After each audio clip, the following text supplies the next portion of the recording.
젠스랑도 5080 16기가 짜쳤나봐. 여기 보시면은 4080인데 V램을 24기가나 넣어줬어. 왜 그러는 거야? 어후 짜증나.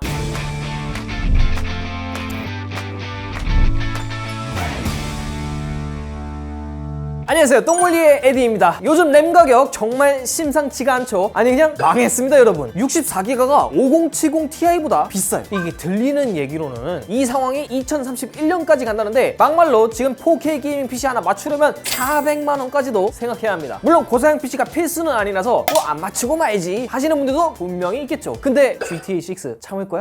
그런데 최근 몇몇 커뮤니티에서는 고사양 PC 없어도 AAA급 게임이 4K에서 구동이 된다 라고 말하면서 클라우드 게이밍 얘기가 슬슬 나오고 있더라고요. 사실 저도 한 4년 전쯤인가 클라우드 게이밍을 영상으로 한번 다뤄보긴 했는데 그때만 해도 솔직히 이게 대안이 될 거라고 생각하진 않았거든요. 그래서 오늘 지포스 나우 과연 실제 4K 게이밍 PC 대용으로 써도 괜찮은지 간단하게 한번 확인해 보겠습니다. 혹시 엔비디아 광고 아니냐고 생각하실 수도 있는데요, 저도 황통수 안 좋아합니다. 일단 지포스 나우가 뭔지부터 간단하게 짚고 넘어가야겠죠. 한 줄로 요약하면 엔비디아가 제공하는 클라우드 게이밍 서비스입니다. 엔비디아가 구축해놓은 고성능 클라우드 컴퓨터에서 게임을 실행하고 우리는 PC나 스마트폰처럼 인터넷만 되는 기기에서 그 화면을 스트리밍으로 받아 플레이하는 구조인데요. 넷플릭스나 멜론처럼 일방적으로 보는 서비스와는 달리 사용자의 키보드와 마우스 입력이 실시간으로 반영돼서 실제 게임을 직접 조작할 수 있다는 게 가장 큰 차이점입니다. 무엇보다 요즘처럼 SSD조차 구하기 빡센 상황에서 몇십 기가, 많게는 100기가가 넘는 게임을 이 클릭 한 번으로 바로 실행해서 플레이할 수 있다는 점, 요즘 특히 주목받는 특징이죠. 자, 그럼 이 지포스 나우 어떻게 사용할 수 있느냐? 정말 간단합니다. 먼저 지포스 나우 사이트에 접속해서 계정부터 만들어 주시고요. 자신이 원하는 기기로 플레이하면 끝이에요. 정말 쉽죠? 저희는 일단 PC 기준으로 설명을 좀 더 드릴 텐데 총 두 가지 방법으로 플레이가 가능합니다. 지금 쓰는 크롬이나 웰 같은 웹으로 접속하거나 아니면 지포스 나우 전용 프로그램을 설치해서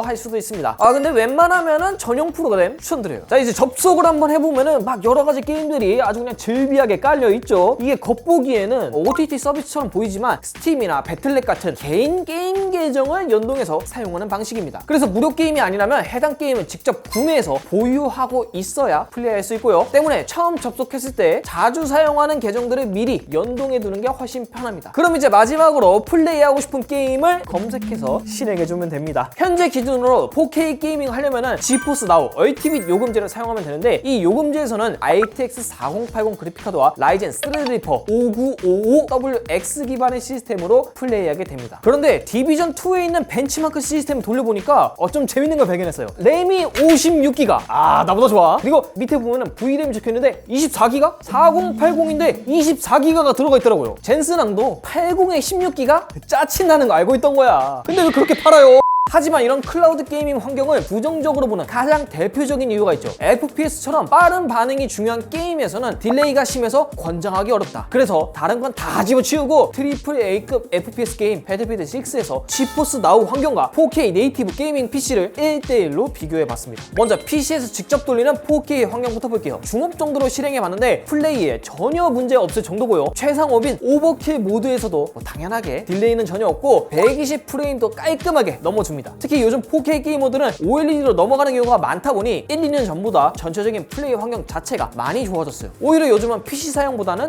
윈도우 업데이트가 더 문제죠. 그럼 이번에는 지포스 나우에서 다시 플레이를 해볼게요. 일단 네이티브 환경이랑 비교해보면 처음 실행될 때까지의 대기 시간은 확실히 좀 차이가 납니다. 그리고 초반에 UI나 UX 요소들이 로딩 때문인지 살짝은 늦게 뜨는 경우도 있네요. 자, 그럼 네이티브 환경과 마찬가지로 중업부터 플레이를 해보겠습니다. 자, 한번 플레이를 해볼게요. 일단 생각보다 플레이 자체는 꽤 준수한 편인데요. 순간적으로 살짝씩 에임이 끊기는 느낌은 있지만 게임에 지장이 될 정도는 아니었습니다. 다음은 오버킬 모드로 다시 플레이를 해보죠. 아시는 분들도 있겠지만 제가 프레임보다는 해상도 쪽을 좀 더 중시하는 편이라 60프레임 아래로만 안 떨어지면 이 체감이 좀 둔한 편이거든요. 오버킬 모드 해볼게요. 지금 상황에서는 솔직히 말해서 약간 멀미가 날 정도로 끊깁니다. 프레임 수치만 보면은 솔직히 아까랑은 큰 차이가 없을 정도로 상당히 잘 나오는 편인데도 말이죠. 그래서 프레임 측정이 잘못된 건가 싶어서 제가 녹화본을 따로 따서 다시 확인해봤는데 60프레임으로 녹화는 됐지만 실제 제가 플레이할 때보다 훨씬 더 부드럽게 느껴졌어요. 이 문제를 여러 가지로 생각해봤는데 결국 클라우드 게이밍의 구조적 한계 때문이라고 보는 게 맞을 것 같습니다. 일반적인 게이밍 PC와 다르게 클라우드 게이밍은 서버에서 프레임을 만들고 그걸 인코딩해 네트워크로 전송한 뒤 내 PC에서 다시 디코딩해서 화면에 출력하는 구조입니다. 특히 배틀필드처럼 실시간 멀티플레이 FPS 게임은 시점 이동이 빠르고 화면 변화도 많다 보니 옵션이 올라갈수록 처리해야 할 시각 정보량이 급격히 늘어나는 거죠. 그 결과 인코딩과 스트리밍 부담이 훨씬 더 커지고 클라우드 PC 효율이 떨어지면서 끊김으로 이어질 수 있다는 거죠. 특히 오버킬 모드처럼 디테일이 크게 늘어나는 경우에는 이 현상이 더 두드러집니다. 반면 디아블로나 디비전처럼 화면 변화가 비교적 적은 게임들은 옵션을 올려도 플레이가 상당히 원활하죠. 제 이 문제를 조금이라도 완화해 보려고 여러 가지 방법을 써봤는데 가장 효과가 컸던 건 DLSS였습니다. 정확히 말하면 DLSS의 MFG 기능을 켜고 프레임 제한을 같이 거는 방식인데요. 이렇게 설정하니까 DLSS로 렌더링 부담은 줄이고 최대 프레임은 제한해줄 수 있었어요. 클라우드 PC에서 제 화면으로 넘어오는 이 스트림 과정 자체가 안정화되면서 끊긴 면에서도 확실히 줄었습니다. 그 밖에 해결책으로는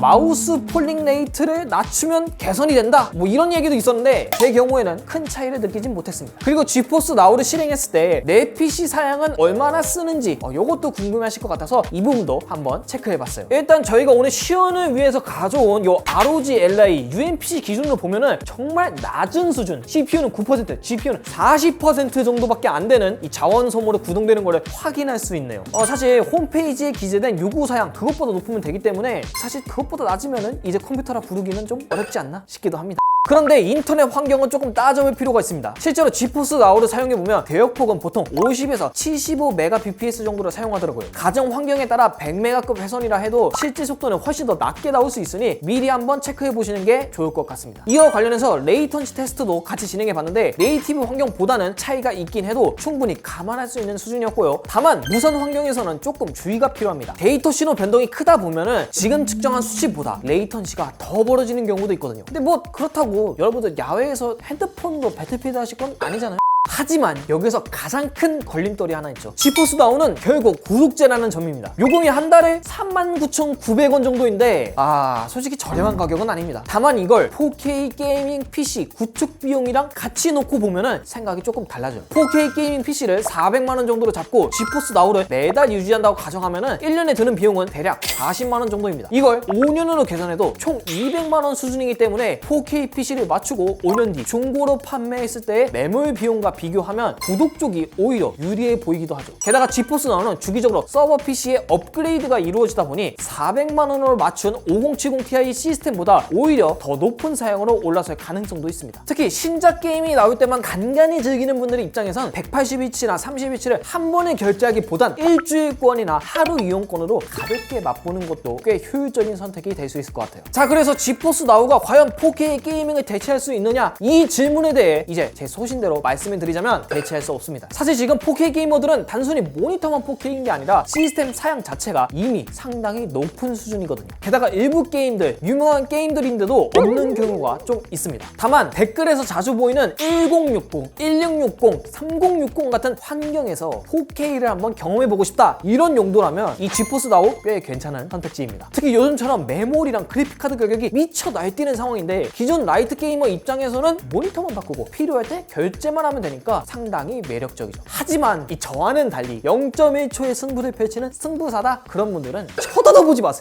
네, 오늘은 오랜만에 광고가 아닌 재밌는 주제로 한번 실험을 해봤는데요. 여러분들께도 조금이나마 유익했으면 하는 시간이 되었으면 좋겠네요. 솔직히 저도 4년 전에 이 지포스 나우를 한번 해보고는 다시 해본 거 이번이 처음인데 클라우드 게이밍 진짜 많이 발전하긴 했습니다. 아마 다음에 PC를 맞춘다면 6090 대신 이 구독을 할지도 모르겠네요. 이상 똥물리의 에디였고요. 다음 시간에 다시 돌아오도록 하겠습니다. 빠이!